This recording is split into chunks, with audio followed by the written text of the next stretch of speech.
Arise business correspondent Bosin Omofaye is at the Physical Symposium and closing Gong ceremony commemorating the Global Money Week, and he gives us an update now as we connect with him.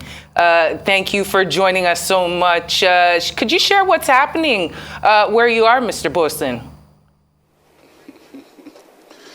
Well, I'm live at the, thank you, I'm live at the Nigeria exchange trading floor. And of course, I mean, for the first time in a number of years, I'm mixing with school students, high college students for once again. I spent many years here meeting a number of them, but it's been, I think I've mixed them for quite some time coming to the floor. It's the Global Money Week and the Nigerian Exchange Limited, including other partners, the Central Bank of Nigeria, the Securities and Exchange Commission, and a few other market professionals, firms were hosting quite a number of them to educate them as far as the Global Money Week is concerned. But here, Jude Chiemeka is the divisional head in charge of capital markets and general Nigerian exchange, and he led today's event, broadly speaking. So I'm going to allow him to speak to today's major event, of course, which has been celebrated across many exchanges around the world, and you need to see the students. Jude, okay, so very quickly, in terms of this Global Money Week, it's an annual event.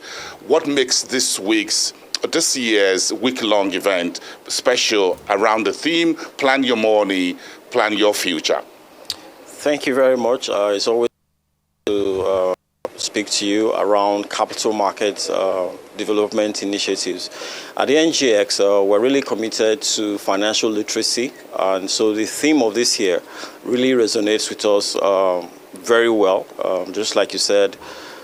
And we have been working with other partners in the past to just provide financial education. But this year, it took a new twist because we are really looking at how to catch the Gen Zs, the millennials, and more importantly, to start early. And so we had a lot of students from across various secondary schools in Nigeria represented here. Of course, you know, the CBN is really big on issues around financial literacy as well as trying to foster financial inclusion. So this year's Global Money Week, it's really special to us. It's an opportunity to amplify the various work that we do around financial literacy, financial inclusion, but more importantly, just taking it to the basic level where we're teaching the kids the importance of savings and then investing, but more importantly, how to also invest responsibly.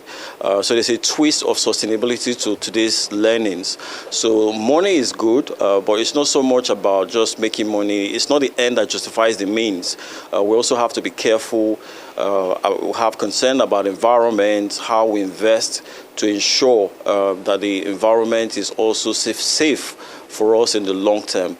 Obviously, for you to be able to make meaningful investment decisions, you need that knowledge. And so that repository of knowledge was really what today's session was about. So we took them through all various elements of investing, from just even the principles of savings, and then more importantly, the products that are available for them to invest in. Being young, clearly they have a huge appetite for risk, and so the sort of profile that they have will be certainly different from those who are close to retirement. So it's important to take them through the rudiments of investing, and that's basically what we did today. It was an interesting session in the sense that it wasn't just about learning. We also went through a quiz competition for the students, and 3 students obviously emerged first, second, third, and it was really an exciting session, I must say. Jude, we live in the technology age. So what role is technology playing in today's financial literacy, financial education, including for the young ones?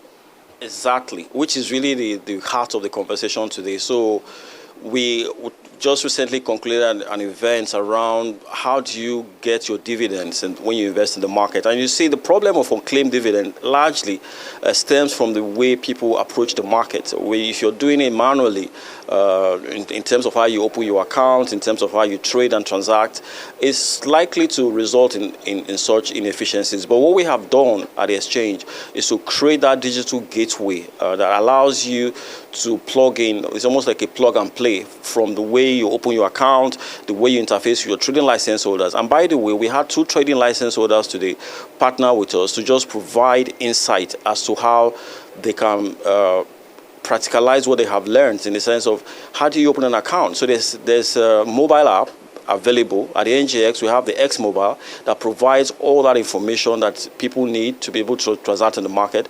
But more importantly, our trading license holders, because of the minimum operating standards we have operationalized, also have the technological backbone to support digitalization. So you can access the market from the comfort of your home using smartphones. You can open an account. You can invest the way you want to invest at the time you want to invest. And you also have access to information that you need to invest. Our website is quite robust and has all kinds of information available there. We have a very robust market data hub that allows you to gain access to all kinds of data, historic, even online trading data. But it's important to point out that this was really anchored by our X Academy, our learning platform, and at the X Academy we're committed to providing investors all the information that they require. So the children today, or the students today, actually had the opportunity to interface with the leading practitioners in this industry in terms of the rudimentary of investing, but more importantly, the technological backbone required to be able to open an account. As you're opening your investment account, it's tied to your bank account. And so when dividends are paid, it automatically credits into your account. When you sell your shares, they automatically credit into your account. So the risk of fraud is reduced. And so technology, we think, will continue to be the gateway to increase investor participation, especially on the retail side in our markets.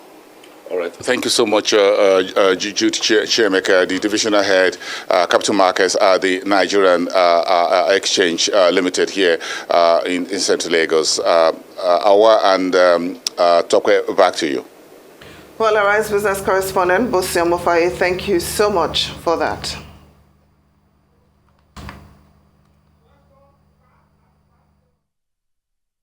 Well, I understand we still have more time and we can still talk to you about a couple of more issues. Well, Bosin, I'd like you to tell us more about the Global Money Week. Now, we understand it's been on since 2012. What impact has it made so far over the years? Well, the Global Money Week is just that one day in a year that was set aside to ensure that we get everyone to understand financial inclusion, financial literacy.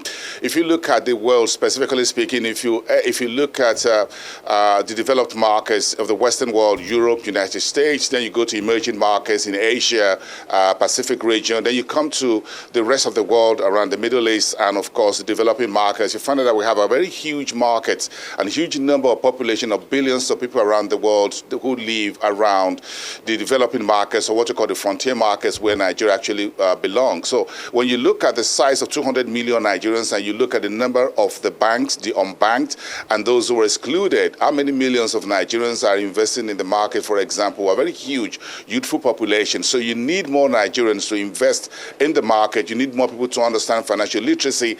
That will help in a whole lot of ways. People need to understand how to start very early to invest, how to differentiate between savings and investment, and understand pensions as well. They need to be able to open accounts. They need to be able to run financial transactions. All of these are part of a personal life that takes you all the way till to the old age and beyond. So it's all about this, getting more people, in particular the young people who are coming into some sort of cash, as it were, or rewards for what they do. The creative entertainment industry is doing so well. You have folks making millions on a daily basis or doing some shows over the weekend. These are young ones. So the Nigerian Exchange and others, including the SEC, the central bank, and other market professionals, are looking at